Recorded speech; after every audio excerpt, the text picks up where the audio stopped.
Diyos ni Jesu Kristo, ang salita mo'y totoo, kami ay pabanalin mo. Alleluia, Alleluia,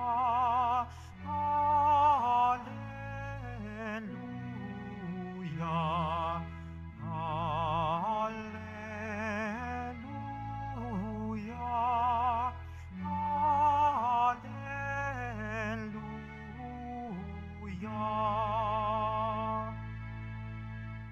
Sumainyo ang Panginoon. At sumayo rin. Ang pagpapahayag ng mabuting balita ng Panginoon ayon kay San Marcos. Papuri sa iyo, Panginoon. Noong panahong iyon, si Jesus ay nagtungo sa lupain ng Judea at nagtuloy sa ibayo ng Ilog Jordan. Muli siyang pinagkalumpunan ng mga tao at tulad ng dati, nagturo sa kanila. May mga Pariseyong lumapit kay Jesus. Ibig nilang masilo siya, kaya't kanilang tinanong, naaayon ba sa kautusan na hiwalayan ng lalaki ang kanyang asawa? Tugon niya, ano ang utos sa inyo ni Moises? Sumagot naman sila, ipinahihintulot ni Moises na hiwalayan ng lalaki ang kanyang asawa matapos bigyan ng kasulatan sa paghihiwalay. Ngunit sinabi ni Jesus, dahil sa katigasan ng inyong ulo, kaya niya inilagda ang utos na ito. Subalit sa pasimula pa, nang likhain ng Diyos ang sanlibutan, nilalang niya silang lalaki at babae. Dahil dito'y iiwan ng lalaki ang kanyang ama't ina at magsasama sila ng kanyang asawa at sila'y magiging isa. Kaya't hindi na sila dalawa, kundi isa. Ang pinagsama ng Diyos ay huwag paghiwalayin ng tao. Pagdating sa bahay, ang mga alagad naman ay nagtanong kay Jesus tungkol sa bagay na ito. Sinabi niya sa kanila, ang sinumang lalaking humiwalay sa kanyang asawa at mag-asawa sa iba ay gumagawa ng masama sa kanyang asawa, siya'y nangangalunya. At ang babaeng humiwalay sa kanyang asawa at mag-asawa sa iba ay nangangalunya rin. Mga kapatid, ang mabuting balita ng Panginoon. Pinupuri ka namin, Panginoong Hesukristo. Magsipo mo na lahat. Sa ebanghelyo po natin ngayon, nais ng mga Pariseyong mas masilo si Jesus. Kaya nagtanong sila ng ganito. Yung mga Pariseyo ay, ang pinagtutuunan nilang pansin ay ang batas. No? Subalit, nung sumagot si Jesus, hindi batas ang kanyang tinitignan. Tinignan niya yung history. Ibinalik niya sa unang purpose. Ibinalik niya sa una.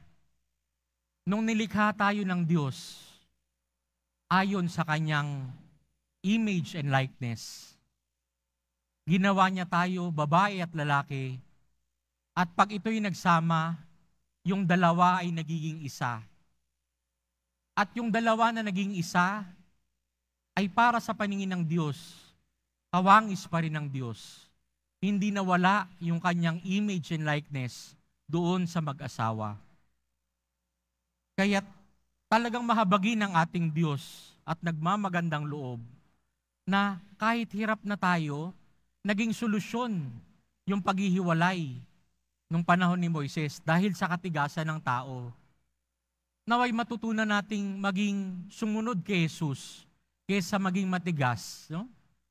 Para sa mga mag-asawa rito, balik-balikan nyo nung kayo'y ikasal at humarap sa Diyos at nangako. No? Nung nangako kayo, no?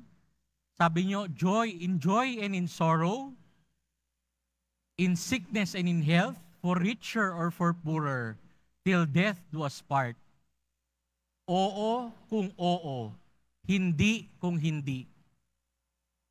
Nung nagpakasal kayo, sinabi niyo po, oo.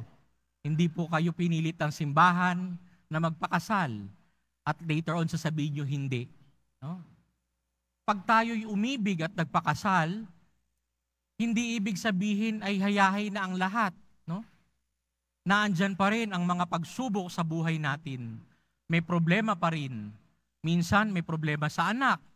Minsan may problema sa isa't isa. No? Sa iyong asawa. Minsan problema mo rin yung sarili mo. Pero hindi ho dapat yon ang ating pinagtutuunan ng pansin. Magtiyaga po tayong pakisamahan yung ating pinakasalan. Bakit po? Hanggang ngayon pa rin naman po, may nakikita tayong nagto-25 years anniversary ng kanilang wedding anniversary.